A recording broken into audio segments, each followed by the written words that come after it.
Olá a todos, meu nome é Anderson Mendes e nesta videoaula veremos alguns conceitos de JSP, alguns dos seus elementos, algumas declarações e estruturas condicionais usando o código JSP dentro de uma página HTML.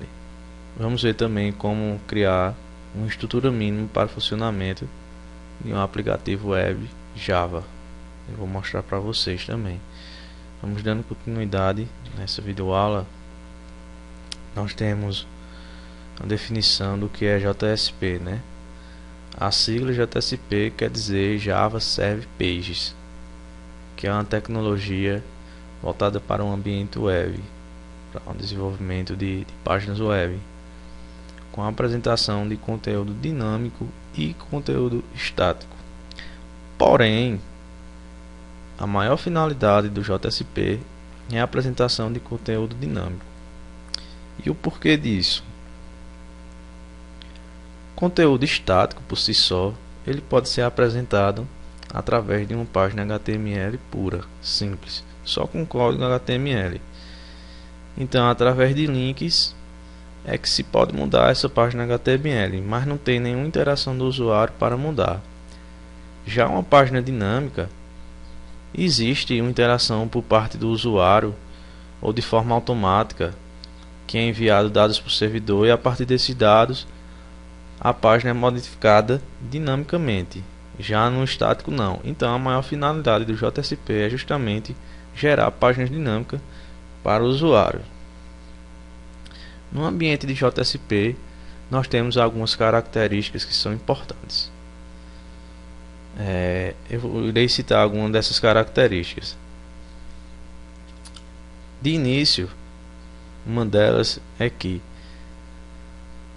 a sintaxe das páginas JSP são muito semelhantes às páginas HTML. Semelhante em que sentido? Páginas HTML, as estruturas HTML usam tag para delimitar o seu código. Tag de abertura, tag de fechamento. O JSP também usa a estrutura de tag. Um tag para iniciar o corpo e uma tag para fechar o corpo do JSP, com o código entre essas duas tags. Então, de certa forma, isso facilita o entendimento pelos desenvolvedores, porque são códigos semelhantes, certo? Continuando, outra característica do JSP, como ela é uma tecnologia baseada em Java,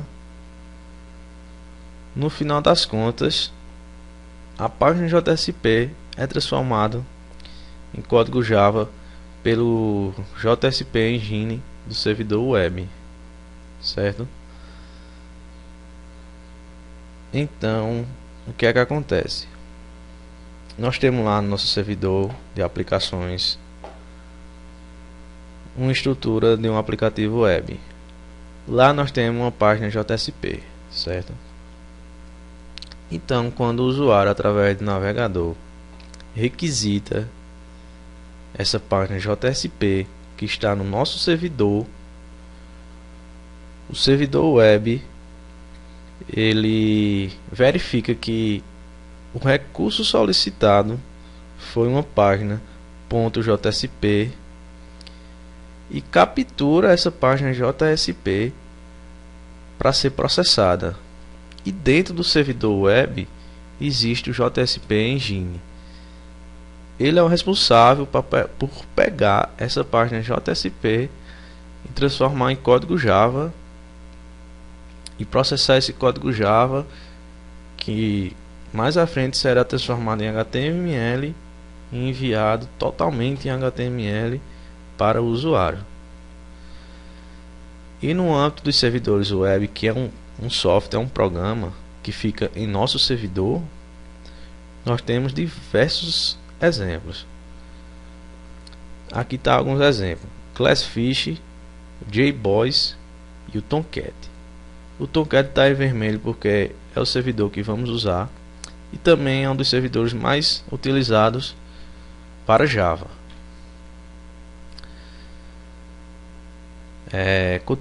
Continuando, o JSP Engine, como falei agora há pouco, ele é como se fosse um módulo do servidor web, né? E como eu falei, ele captura as páginas de JSP e faz aquele tratamento, transformando essas páginas em um chamado servlet, que nada mais é do que uma classe Java, e faz todo aquele processamento que eu falei, que pega a página JSP, transforma em classe Java, depois vai ser processada e depois vai transformar em HTML para o servidor web devolver para o cliente.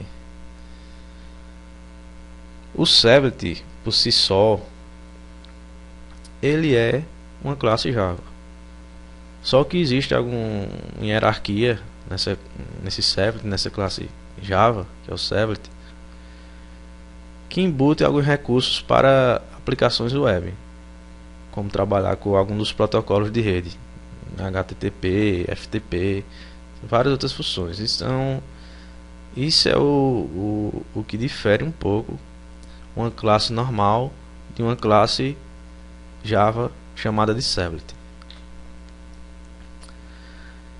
Então agora vou mostrar para vocês a estrutura mínima que é necessário para um aplicativo web Java, certo? Então nós temos a pasta raiz, que vai compor todas as outras páginas e arquivos, certo? Que essa página raiz, na verdade, vai ser o nome da nossa aplicação.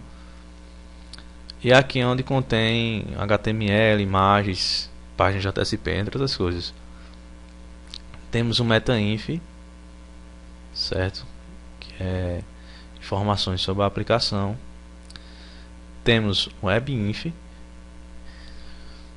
Essa pasta não é vista pelo navegador, então aqui nas subpastas nós teremos classe Javas, que podem ser servlets, também pode ser classes, por exemplo, do modelo, classes normais do modelo, certo? Temos uma pasta lib, que contém os arquivos JAR, que são as bibliotecas, e temos o arquivo web.xml, que contém algumas informações inerentes à aplicação. Então vamos lá. Para a gente criar o nosso primeiro aplicativo, como tem na apostila do curso, deve ser instalado o JDK, que é um ambiente de desenvolvimento, um kit, o servidor web, que no nosso caso será o Tomcat, e criar aquela estrutura de pasta que eu falei agora há pouco, certo? Então nós temos aqui essa estrutura de pasta deve ser colocada dentro da pasta do servidor web, que no nosso caso é o Tomcat, certo? Aqui nós temos uma pasta que é chamada de Web Apps. Dentro dessa pasta Web Apps vai estar todas as nossas aplicações web. No nosso caso, nós nomeamos de primeiro aplicativo, certo? Então essa pasta destacada em vermelho é o nome do nosso aplicativo, com as demais estruturas de pasta. Aqui está o caminho, aquele que eu mostrei agora há pouco, onde deve ficar. Cada servidor web tem uma pasta específica para ser colocada as aplicações web. No caso do Tomcat, essa pasta Web Apps, ok? Após a criação da primeira pasta, no caso o primeiro aplicativo, é só criar essa estrutura de pasta conforme essa imagem abaixo. Uma observação importante: essa é a estrutura mínima para um aplicativo Java, certo? Então, por questões didáticas, nós estamos mostrando passo a passo como criar, desde o início, um aplicativo Java com sua estrutura. Lógico que existem ferramentas que nos dá essa estrutura já pronta, né? Nós temos IDE de desenvolvimento, como é o exemplo do no NetBeans e do Eclipse, que cria essa estrutura de pasta automaticamente, junto com um arquivo web.xml. Só que é importante que a gente entenda como está dividida essa estrutura e, de forma resumida, para que serve cada pasta dessa e cada arquivo desse, ok? Então, as páginas JSP, como imagem e como páginas HTML, devem ficar dentro da pasta raiz, que no nosso caso foi o primeiro aplicativo, ok? Como temos aqui, primeiro aplicativo, e temos essa página inicial, que é index.jsp. Todos os outros arquivos que são semelhantes, como imagens, arquivos HTML, devem ficar na raiz da página, que no caso seria aqui onde está o index.jsp, tá? Então, dando continuidade, outro arquivo que tem que haver nessa estrutura é o arquivo web.xml, né? E ele deve ficar conforme essa figura. Uma breve explicação do que essas linhas de código aqui fazem é o seguinte: quando nós vamos procurar solicitar algum recurso na barra de endereço do navegador e colocamos até aqui, até depois localhost 2.880, que é a porta, e o nome do aplicativo, no caso o primeiro aplicativo. Se no navegador web nós não colocarmos o index.jsp, esse arquivo web.xml faz uma procura automática nessa ordem. Primeiro ele procura o index.jsp, depois o index.htm e o index.html e retorna essa página para o usuário. Se eu não colocar o index.jsp, como nesse exemplo aqui, só o nome do meu aplicativo, primeiro aplicativo, dessa mesma forma ele vai retornar a página index.jsp. Nós vamos ver daqui a pouco, ok? Então, o arquivo XML deve ficar dentro dessa pasta webinf, como temos aqui, web.xml, certo? Abrir aqui, pra vocês verem essa estrutura, tá? Esse arquivo ele é bem mais complexo. Em um aplicativo, uma aplicação grande, vai ter muito mais estrutura aqui dentro, vai ter bem mais informação do que esse, mas essa é a estrutura mínima para funcionar, ok? E para executar nossa página JSP, como nós estamos num ambiente local, nós vamos executar localmente através da barra de endereço do navegador, ok? Então, para a gente poder executar esse primeiro aplicativo, nós temos que iniciar o servidor web, né? Se o servidor web, nesse caso, não tiver sido iniciado, ok? Então nós vemos na pasta bin e temos o executável para iniciar o servidor web. Aqui vamos escolher dar o start, está iniciando o servidor web, tá? Depois de iniciado, nós podemos ir até o navegador para executar. Aqui vocês observam que eu executei, não coloquei o index.jsp, que também retorna de qualquer forma, certo? Tá aqui também para vocês verem.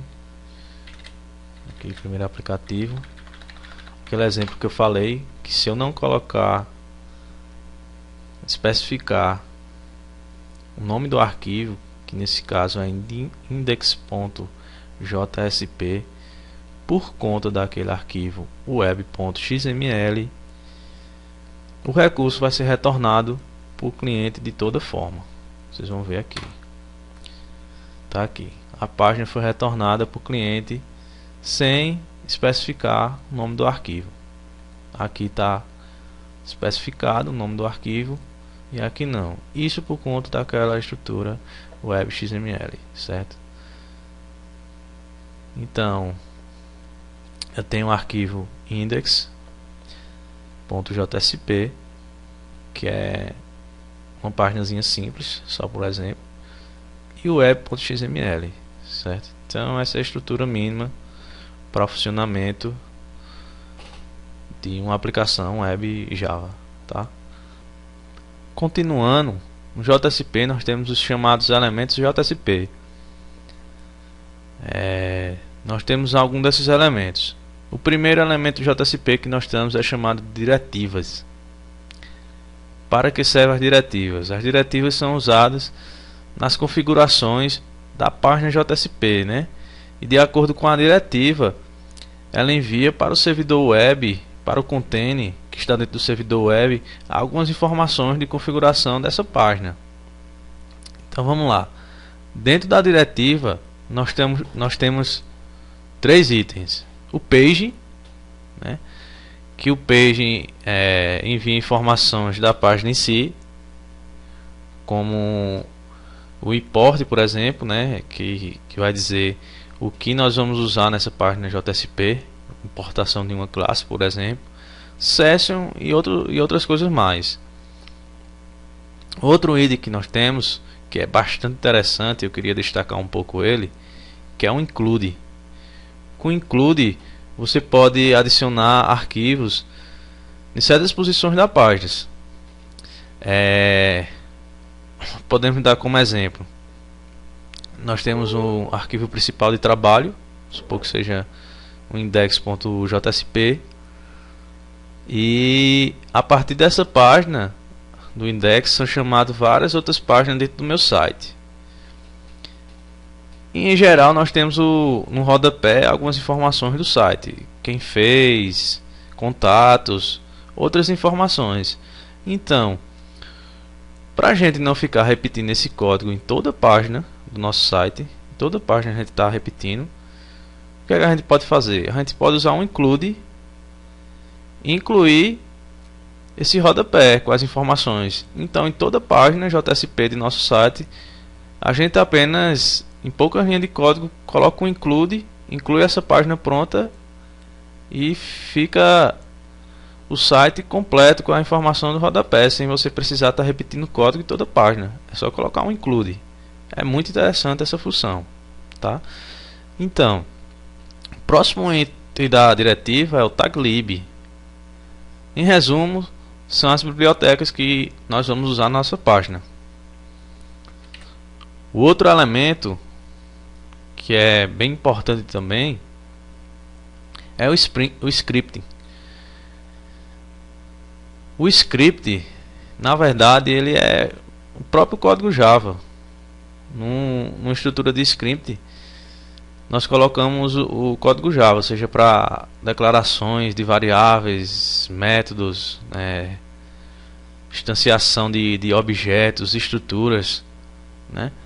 Então, o script ele é dividido em 3 tipos. Temos a declaração, que permite a gente definir variáveis globais e métodos, ok? Pode ser feita de 2 formas, como mostra os 2 exemplos, né? Através de tag simples, que é essa tag de abertura, sinal de porcentagem novamente, e o fechamento da tag.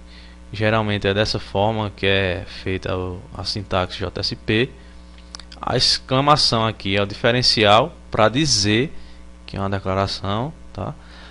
E essa segunda opção podemos também usar dessa forma para usar uma estrutura de declaração, como temos no exemplo aqui embaixo, estamos definindo uma estrutura de uma variável global, né? Um string, tipo string, nome da variável é nome mesmo, e o valor dela é Lucas, né? E nessas declarações nós também podemos definir métodos, certo? Então, em resumo, declarações servem basicamente para isso. Nós temos as expressões, também é um item em scripting. Essas expressões, elas servem para imprimir valor de saída numa página HTML. Também, como nas declarações, nós temos duas formas de definir essa sintaxe, a primeira e a segunda. Temos um exemplo aqui, tá? Então, o que é que acontece aqui nesse exemplo? Se nós colocarmos essa linha de código em uma página HTML, tá? No meio do código HTML, o que é que vai acontecer? Vai ser impresso na página HTML o valor dessa variável. Vamos supor que seja Lucas. Então vai ser impresso na HTML o valor Lucas. E assim será mostrado para o usuário. Será mostrado o valor Lucas. Então, as expressões são usadas para imprimir valor de saída nas páginas HTML. Ok? O próximo item de script é o scriptlet. O scriptlet é realmente o código Java, é a sintaxe Java, é a lógica Java, é onde tem estruturas de repetição, estruturas condicionais, onde a gente pode declarar também variáveis locais, usar métodos a partir de objetos. É o próprio código Java. E como nos dois itens anteriores, nós podemos usar dessas duas formas. O primeiro, como está no exemplo aqui, e o segundo. Essas duas formas é possível a gente usar elemento de scriptlets, certo? Temos um exemplo aqui embaixo, ok? Então vamos continuar agora para uma parte de codificação realmente, tá? E na parte de codificação vamos começar inicialmente com as condicionais, né? Como vocês já devem saber,